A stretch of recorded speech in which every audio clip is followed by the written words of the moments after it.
নমস্কার বন্ধুরা, শুভ সকাল। আশা করছি তোমরা সকলেই খুব ভালো আছো ও সুস্থ আছো। যে যেখান থেকে আমার ব্লগটি দেখছো, সকলকে সাথী ভিলেজ লাইফের পক্ষ থেকে অনেক অনেক স্বাগত জানাই।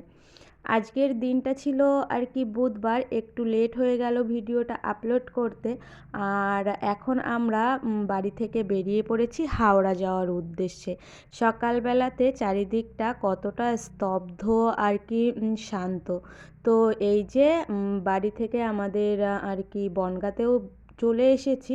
আর এই যে মায়ের মন্দিরটি দেখতে দেখতে আমরা আমাদের গন্তব্যের দিকে আর কি রওনা দিয়েছি। তো কেন যাচ্ছি, কী কারণে, সেটা আর কি বলছি। দাদা বাড়িতে আসছে আজকে 1 বছর পরে। তো দাদাকে প্রত্যেক বছরই আমি নিতে যাই, সেরকম আজকেও বেরিয়ে পড়েছি। তো অনেক সকালে যেহেতু বেরিয়েছি, ভোর 6টার সময়। তো এই যে এখানে আমরা একটু রাস্তাতে দাঁড়িয়ে আর কি চা খাচ্ছি। তো চা তো সাধারণত খাই না, তবে এরকম রাস্তাতে বের হলে ওই একটু একটু খাওয়া হয়। তো এই যে চা খেয়ে আবারও রওনা দিয়ে দিয়েছি গন্তব্যের দিকে। তবে এই আসাটা অনেকটা আর কি ঝামেলাই বলবো। তো জ্যামের ভেতরে পড়েছিলাম, 1.5 ঘন্টা মতন জ্যাম টেনেছি। সেই জ্যাম টেনে এখন এই যে দমদম এয়ারপোর্ট আর কি সেটা ধরেছি। ভোর 6টার সময়ও বেরিয়ে যে এতটা জ্যামের মধ্যে পড়বো সেটা ভাবিনি। তো এই যে কলকাতার রাস্তা, চারিদিকটা আর কি বেশ নতুন লাগছে। আর এই ফ্লাইওভার দিয়ে যাত্রা করতে আমার ভীষণ ভালো লাগে। যদিও এর আগে আর কি দমদম পর্যন্ত এসেছি, তবে এই এবার এত পরিমাণে লাগেজ হয়ে গেছে যে ফ্লাইটে আসার দূর দূর অবধি চিন্তা করা যায়নি। তো দেখতে দেখতে সেই আর কি ইতিহাসের পাতায় ঢুকে গেলাম। কেন বললাম, এই হাওড়া ব্রিজ মানেই তো আর কি কলকাতার ইতিহাসই বলা চলে। তো এর আগে 2-4 বার যেটা এসেছি সেটা রাতের বেলায়, তবে এবার আসলাম দিনের বেলায়। বম্বে মেল ছিল, সেটা 11টার সময় আর কি স্টেশনে আসবে, সেরকম অনুযায়ী আমরা বেরিয়ে পড়েছি। আর হাওড়া ব্রিজ মানেই তো মানুষের আর কি মেলা বলা চলে। সবাই ছুটছে তার নিজের নিজের গন্তব্যের দিকে। হাওড়া ব্রিজটা উপভোগ করতে করতে আমরাও এগিয়ে চলেছি। আর এই যে আর কি নিচে শান্ত, এখন আর কি ভাটার সময় ছিল গঙ্গা মা। তো সে বয়ে চলেছে তার নিজের খেয়ালে, আর চারিদিকে কত মানুষের আর কি ভিড়। তো ওই যে গঙ্গা নদী দেখতে দেখতে গঙ্গার আর কি বুকে ভাসছে অনেক স্টিমার, সেগুলোকেও দেখতে দেখতে আমরা আর কি সামনের দিকে এগোচ্ছি। আজ মনের ভেতরে অনেক আনন্দ, যেহেতু 1 বছর পরে আর কি দাদা বাড়ি আসছে। তো সেটা বুঝতেই পারছো, আশা করি সকলে কতটা উচ্ছ্বাসিত আমরা। তো আজকে এসেছি আমি, আমার ফ্রেন্ড আর আমার বাবা। আমরা এই জুটিটাই বেশি আসি, তবে বাবা থাকে না, এই জায়গাতে থাকে আমার মেজদা।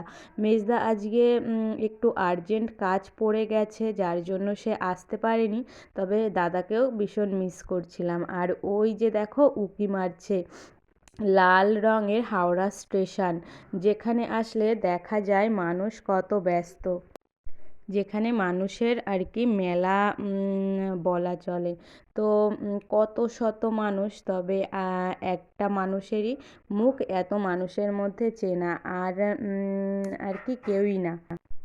তো এই যে এখন আমরা সামনেটাতে ঢুকছি আর চারিদিকটা দেখছিলাম। যেহেতু হাওড়াতে এসেছি, এর আগেও এসেছি, তবে সেটা রাতের বেলাতে।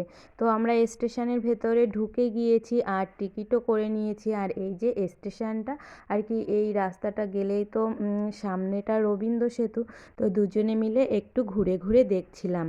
তো তারপরে এই যে বহু প্রতীক্ষার অবসান, তো ট্রেন স্টেশনে ঢুকে গিয়েছে। আর আমরা ছিলাম আর কি 21 নম্বর প্ল্যাটফর্মে, তো ট্রেন দিয়েছিল 8 নম্বর প্ল্যাটফর্মে। তো এখানে তো গোলক ধাঁধার মতনই, যারা সবসময়তে চলাচল না করে তেমনি আমাদেরও হয়ে গিয়েছিল। তো এই যে দাদা ফোন করেছে, নেমে গিয়েছে আর আমি তো ছুটতে যাচ্ছি। তো একটা বছরের অপেক্ষার অবসান আর কি, এই মুহূর্তটা বলে বোঝানো যাবে না। এই অনুভূতিটা যাদের প্রিয়জন আর কি বাইরে থাকে তারাই বুঝবে। তো ওখানে হয়ে চলে এসেছি আর ওই যে দূরে দেখো দাদা লাগেজ নিয়ে যাচ্ছে, আগে সামনে আর বাবা পেছনে। তো দাদার সঙ্গে কথা হয়েছিল, সেটা আর ক্যামেরাবন্দি করিনি। আর এই যে এবারের অনেকগুলো লাগেজ ছিল, যেহেতু গাড়িটা এখানে পার্কিং হয়নি, তো আমরা এই যে নিয়ে যাচ্ছিলাম। সবার কাছেই মোটামুটি একটা একটা করে ছিল। তো চলুন আর কি এখন ঠাকুরের নাম করে আর কি আমরা রওনা দিয়ে দিয়েছি বাড়ির উদ্দেশ্যে। এখান থেকে আর কি তাও যেতে আমাদের মিনিমাম 6 ঘন্টা মতন সময় লেগে যাবে। তো রাস্তাতে আজ বুধবার ছিল, সেই কারণে অনেক জ্যাম। তো দেখতে দেখতে এই যে এয়ারপোর্ট চলে এলাম আর ওই যে দেখো একটা প্লেন উড়ে যাচ্ছে। যাওয়ার সময়তে দেখতে পাইনি, তবে আসার সময়তে দেখতে পেলাম। তো তারপরে এই যে বাড়ির জন্য মিষ্টি নিতে হবে, যেহেতু অনেক দিন পরে আসছে। তো দাদা এখান থেকে প্রতিবারই মিষ্টি নেয়। এটা হাবড়ার চোংদার আর কি দই। এখানকার দইটা আমাদের বাড়িতে সবাই ভীষণ পছন্দ করে আর খুব ভালো ভালো মিষ্টিও এখানে পাওয়া যায়। তো এই যে আমিও ঘুরে ঘুরে দেখছিলাম আর মোটামুটি আমাদের অর্ডার দেওয়া হয়েছিল। তো যেহেতু অনেকগুলো ছিল সেই কারণে একটু লেট হচ্ছিল। তো দেখুন ওই যে আর কি সামনে সাজিয়ে রেখেছে, এখনও আর কি দেওয়া কমপ্লিট হয়নি। তো এখানে আমরা বসেই ছিলাম। আর তারপরে এই যে সারি সারি এগুলো সব আর কি আমাদের ছিল। এখানে ছিল আর কি 5 প্যাকেট দই, তো আর ছিল 5 প্যাকেট মিষ্টি, যেহেতু সবাইকে দিতে হবে। আর সেই জন্য এই যে ফাইনালি নেওয়া হয়ে গেছে। আর দেখুন বাড়িতে আমরা চলে এসেছি, একটুও রেস্ট না নিয়ে সবার আর কি উচ্ছ্বাস। এই যে অনুবুড়ির জন্য জামা নিয়ে এসেছে দাদা, সেগুলোই আর কি পরে দেখছিল কতটা ঠিক হলো আর না হলো। একটু চোখে মুখে জল দিয়ে ফ্রেশ হয়ে তারপরে আর কি লাগেজ খুলতে বসে পড়েছি। সব যেহেতু আজকে খুলবো না, এই সবে এলাম আর আর কি পরে খুলবো একটু সময় হাতে নিয়ে। যেগুলো জেঠুর জন্য এনেছিল আর ইয়াশ আর অনুষ্কার জন্য, সেগুলোকেই খোলা হচ্ছে। এই যে জেঠুর জন্য একটা হালকা কমফোর্ট নিয়ে এসেছে আর কিছু মেডিসিন ছিল। আর ওইদিকে আর কি ইয়াশ আর অনুষ্কার জন্য যে জামাগুলো নিয়ে আসা হয়েছিল সেগুলোকে ট্রায়াল দিয়ে দেখছে। এই যে দেখুন ইয়াশের জামা, তো নিচের প্যান্টটা পরানো হয়নি আর ওকে পরে ভীষণ সুন্দর লাগছে। আর ওইদিকে আমাদের অনুসোনা তো জামা পরতে চায় না, তো কাকা নিয়ে এসেছে, সেই জন্য আর কি বেশ ভালোই পড়েছিল। আর এই যে এই লাগেজটাও খোলা হচ্ছে, তবে পরের ব্লগে সবটা আর কি খুলে দেখাবো তোমাদের সকলকে কি কি নিয়ে আসলো দাদা। তো এখানে ছিল কসমেটিক আর ছিল কিছু আর কি বাদাম, এগুলোই। তো সব কিছু মিলিয়ে এইভাবেই আজকের ব্লগটি সাজিয়েছি। আশা করছি তোমাদের ভালো লেগেছে। ভালো লাগলে একটি লাইক করে দিতে ভুলো না। সকলে সুস্থ থেকো, ভালো থেকো।